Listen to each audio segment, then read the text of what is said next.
Hello, मी प्राध्यापक doctor Dayanand Raut.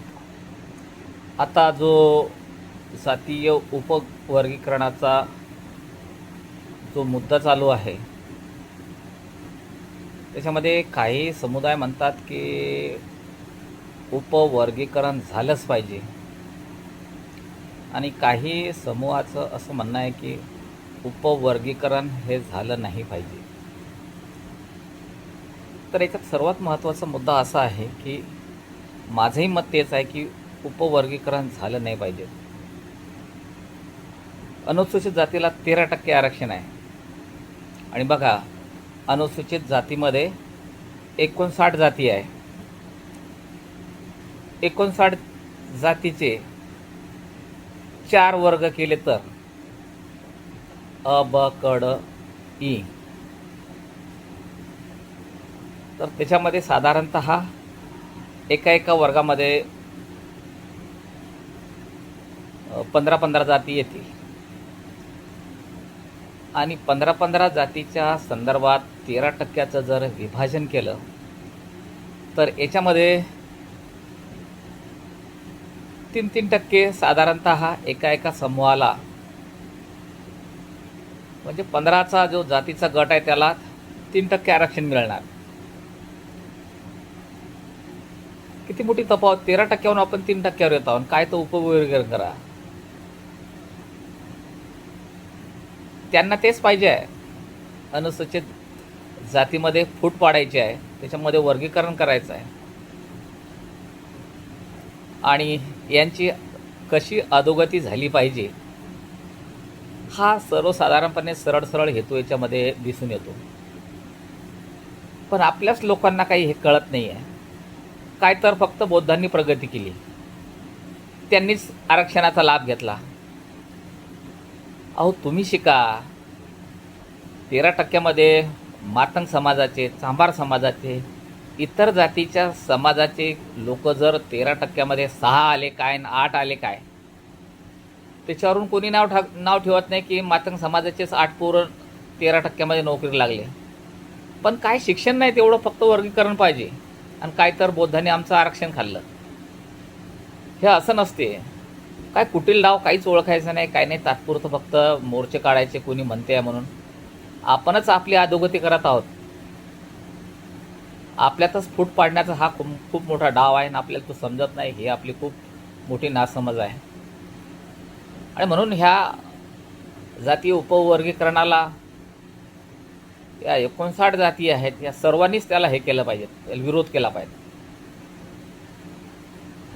Reservation पाहिजेत, पद पाहिजेत, नोकरी पाहिजेत, तर पात्रता तर लागेल ना त्यासाठी.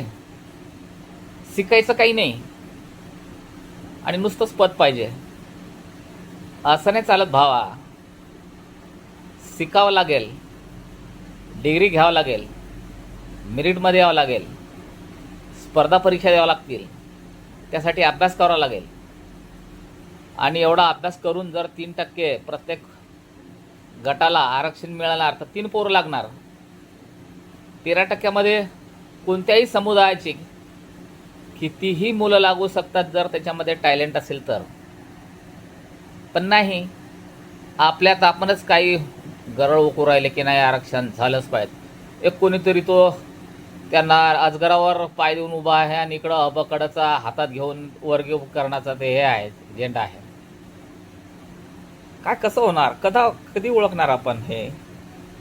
कधी आपण ह्या गोष्टीचा चिकित्सक अभ्यास करणार?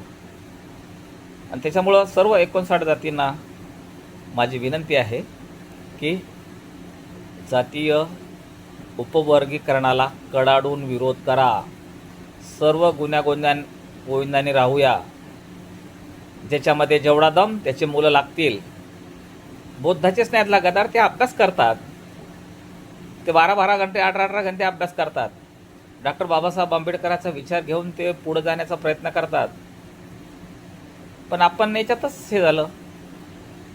असं नका करू. जातीमध्ये आणखी त्याचे विभाजन नका करू. विभाजन केल्याने प्रगती नाही होत, अधोगती होते, लक्षात ठेवा. आणि म्हणून हे वेळीच जर आपण ओळखलं नाही तर मग एकदा का नुकसान झालं तर ते कदापिही भरून निघणार नाही.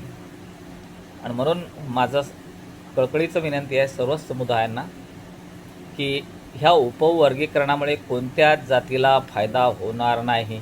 ही काळ्या दगडावरची रेष आहे आणि म्हणून याला विरोध न करता ते झालं नाही पाहिजेत याच्यासाठी प्रयत्न करा. गव्हर्नमेंट तत्परच आहे, त्यांना तर तेच पाहिजे की याच्यामध्ये उपवर्ग करून हे वेगवेगळ्या जाती गटात विभागले पाहिजेत. पण आपल्याला समजलं पाहिजे ह्या साऱ्या गोष्टी.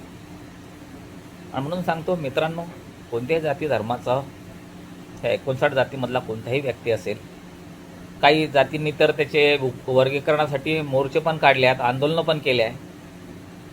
समजा थोडंसं त्याच्या मुळाशी जा. मुळाशी जायचं नाही, काही नाही, आणि वरवर फक्त आपल्याला त्याचा फायदा होते काय म्हणून मोर्चे काढायचे, असं करू नका. असं जातीजातीमध्ये तेढ निर्माण करून विभाजन करून अशा पद्धतीचं उपवर्गीकरण करून घेऊ नका. येणाऱ्या पिढीसाठी आपण हे खूप वाईट करून घेऊ. येणाऱ्या पिढीसाठी आपल्याला जास्तीत जास्त द्यायचं आहे, त्या दृष्टिकोनातून प्रयत्न करा. आणखी वाढून द्या, याच्यासाठी प्रयत्न करा. तर हेच घालवायचं गटातटात. ओबीसीचे नाही उपवर्गीकरण होत, ओपनचं नाही होत, अनुसूचित जातीचंच होत आहे. वेळीच याची दखल घ्या आणि उपवर्गीकरणाला ह्या ज्या 59 जाती आहेत सर्वांनी विरोध करा. जसं आहे तसंच चालवा द्या. जशा पद्धतीनं पोरं अभ्यास करतील त्या पद्धतीनं पोरं पुढं जातील. मग ते कोणत्या गटाचे किती आहे, SC मग एखाद्या गटाचे 10 गेले आणि 12 गेले का, ते त्याच्यामध्ये टॅलेंट आहे. ज्याच्यामध्ये टॅलेंट आहे तो पुढं जाणार. पण टॅलेंट असून हजारो पोरं टॅलेंट असून 3% आरक्षण घेऊन किती पोरं नोकरी लागणार आहेत. काय विचारधारा, कुठं चालला समाज, काय सोचतो आपण, काय विचार करतो, काय पुढच्या पिढीला देणार आहोत. असं करू नका. पूर्ण ताकदीनिशी जातीय उपवर्गीकरणाला विरोध करा. विचार पटले असतील तर लाईक करा, शेअर करा.